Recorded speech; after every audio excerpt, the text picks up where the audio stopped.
પૂર્વ મુખ્યમંત્રી શંકરસિંહ વાઘેલાએ હવે પ્રજાશક્તિ ડેમોક્રેટિક પાર્ટીની કમાન પોતાના હાથમાં લઈ લીધી છે અને હવે લડવાની પૂરેપૂરી તૈયારી બતાવી દીધી છે, કારણ કે હવે સ્થાનિક સ્વરાજની ચૂંટણી નજીકમાં છે અને એ જ દરમિયાન લોકોને પોતાના પક્ષ સાથે જોડાવા માટે અને લોકોના કામ કરવા માટે હવે શંકરસિંહ વાઘેલાએ એક નવી રણનીતિ બનાવી છે અને શરૂઆત કરી છે આણંદના કરમસદથી।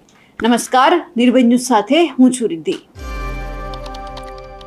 જે રીતે ગુજરાત સરકારે એક મહત્વનો નિર્ણય કર્યો કે આણંદની અંદર જે કરમસદ છે તેમને ભેળવી દેવામાં આવે, એટલે આણંદ મહાનગરપાલિકાની અંદર કરમસદને ભેળવવામાં આવ્યું અને એ પછી જબરદસ્ત વિરોધ થયો। હવે આ વિરોધની વચ્ચે શંકરસિંહ વાઘેલા છે તે કરમસદ પહોંચ્યા હતા અને એમની સાથે તેમણે જબરદસ્ત જે વિરોધ થઈ રહ્યો છે તેમને સમર્થન પણ આપ્યું હતું।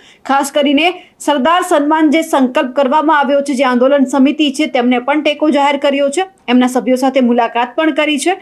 આણંદ મનપામાં કરમસદને ભેળવાતા જે વિરોધ થઈ રહ્યો છે, 9 ફેબ્રુઆરીએ જે ધરણા પ્રદર્શન કરવાના છે તેમાં પણ સાથ સહકાર તેઓ આપવાના છે। એટલે હવે એ દેખાઈ રહ્યું છે કે જે આખું આંદોલન થવાનું છે સરદાર સન્માન સંકલ્પ આંદોલન, એમાં હવે રાજકીય નેતાઓ જ્યારે એમાં જોડાઈ રહ્યા છે તો હવે જે આંદોલન છે તે પણ ઉગ્ર બનવાનું છે। અને જે રીતે હવે સ્થાનિક સ્વરાજની ચૂંટણી નજીકમાં છે અને પહેલા જ્યારે ભેળવવાની વાત કરવામાં આવી છે કરમસદને, ક્યાંક ને ક્યાંક ત્યાંના જે લોકો છે એમનું કહેવું એવું છે કે કરમસદ છે તેમને એક અલગ જે જિલ્લો છે એમનો દરજ્જો આપવામાં આવે, કારણ કે એ કરમસદ છે સરદાર વલ્લભભાઈ પટેલનું જન્મસ્થળ છે અને ખાસ કરીને એમનો પણ વિકાસ થાય જેટલો વડનગરનો થયો છે। એટલે ક્યાંક ને ક્યાંક આ માંગ પણ ઉઠી છે અને એમની સાથે જ્યારે આ માંગ ઉઠી એટલે સીધું જે કરમસદ છે તેમને લગભગ છેલ્લા ઘણા પણ વર્ષોથી જે આમનો વિરોધ થઈ રહ્યો છે કે આણંદમાં ભેળવી દેવામાં આવ્યું છે, પણ ત્યાંના જે લોકો છે સરદાર પટેલના વંશજો છે અને એમનો જે ક્યાંક ને ક્યાંક ટેકો કરતા લોકો છે તે પણ એવું કહી રહ્યા છે કે કરમસદ એક અલગ હોવું જોઈએ, તેમને આણંદમાં ભેળવવા ન દેવામાં આવે।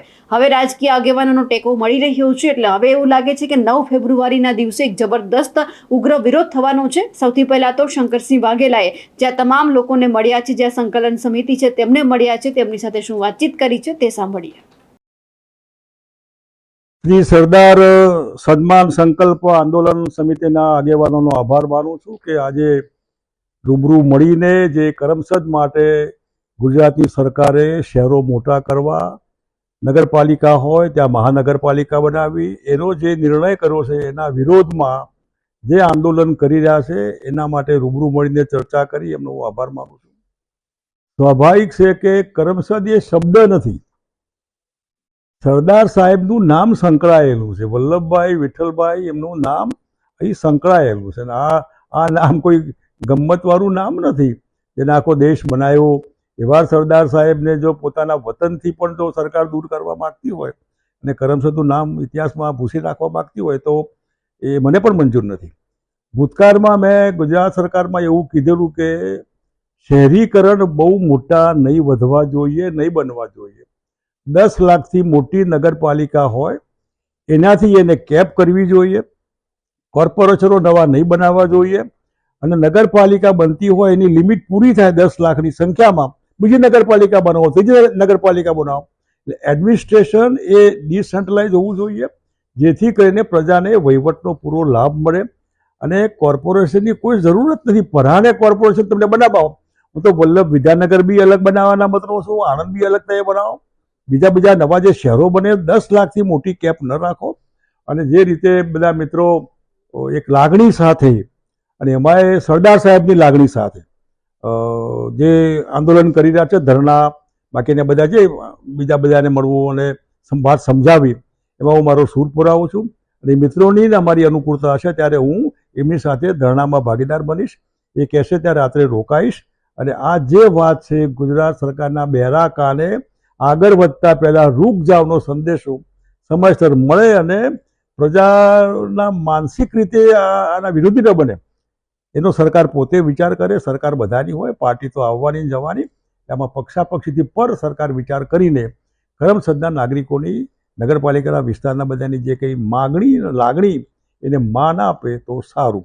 આંદોલન ઉગ્ર રૂપ ધારણ કરશે એમાં એ થશે, અમારો એમાં રોલ પ્લે કરીશું। જય સરદાર। હવે જે રીતે કરમસદને આણંદ મહાનગરપાલિકામાં ભેળવવામાં આવ્યું છે તેમનો જબરદસ્ત વિરોધ થઈ રહ્યો છે અને આ વિરોધની વચ્ચે 9 ફેબ્રુઆરીના દિવસે એક આંદોલનનું મંડાણ પણ દેખાઈ રહ્યું છે, કારણ કે જે રીતે ઉગ્ર રજૂઆત કરવામાં આવી છે અને કહી દેવામાં આવ્યું છે કે હવે તો આંદોલન થઈને રહેશે અને એક સમિતિની રચના પણ કરવામાં આવી છે. આ જ સમિતિની રચના કરવામાં આવી છે જે આંદોલન થવાનું છે તેમાં હવે શંકરસિંહ વાઘેલાએ પણ પોતાનો સાથ પુરાવ્યો છે. હવે જોવાનું છે કે આ જે આંદોલન થવાનું છે તે કેટલું ઉગ્ર બને છે.